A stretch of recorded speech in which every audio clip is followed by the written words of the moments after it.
Hey guys, welcome back. So, last week was one for the books. Everything was running great up until Friday evening, and then everything started going wrong. Broke a hydraulic cylinder and a new vacuum loader. You'll have to excuse the background noise. I don't know if you can hear it, but we're loading ties up today. Ran out of logs, had to go back to the woods to get logs. On the way there, loaded up the blue truck with logs. Air leak. Couldn't get air to build up. That way, you know, when you have air brakes, if air don't build up, you don't move. So we had to fight with that. Trying to get enough logs that we could saw out 2 more bundles to get our load for the week.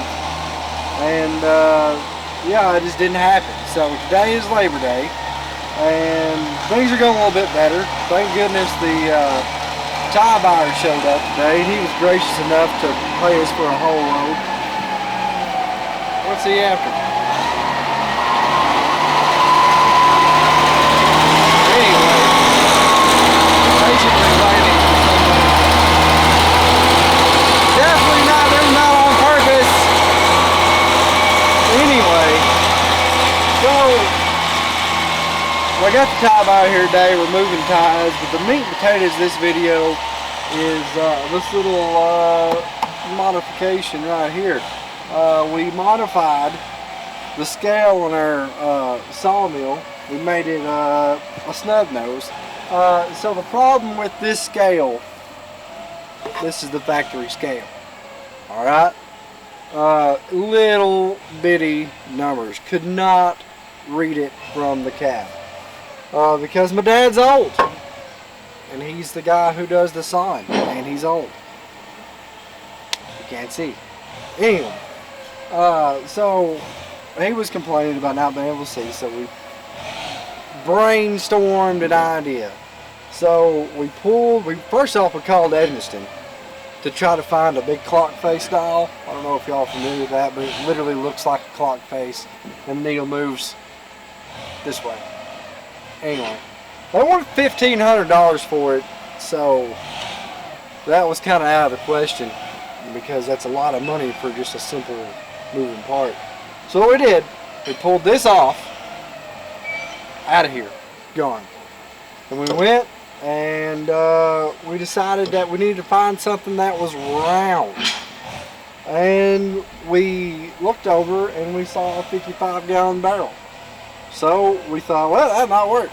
We cut the bottom of it out and measured it, and then we took a tape measure and figured out the distance between the head block and the saw, which is essentially what this scale measures, and we marked it. And we did that inch by inch until we figured out the spacing, and we went all the way around.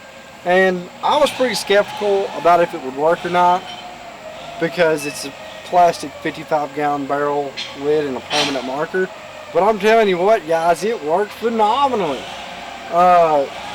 especially for the price. So if you find yourself with one of these little circle dial scales on your mill, don't be afraid to cut off something round. We thought mathematically that if we could find something that was exactly twice the size of this, then the scale would be twice the size, but we couldn't find that, so we had to do it inch by inch. But anyway, we got paid for a ties day, which was great.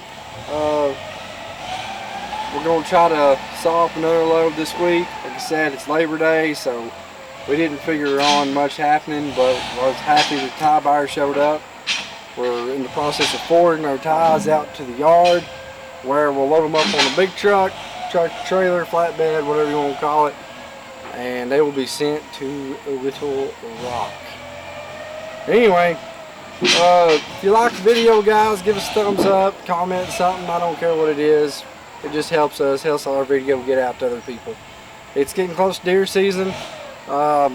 I've been wanting to go put some cameras out over on a piece of public land I know of over there, but I'm too busy trying to make a living. But Someday soon, maybe. Someday soon. I don't know. I doubt it though. Anyway, see y'all later.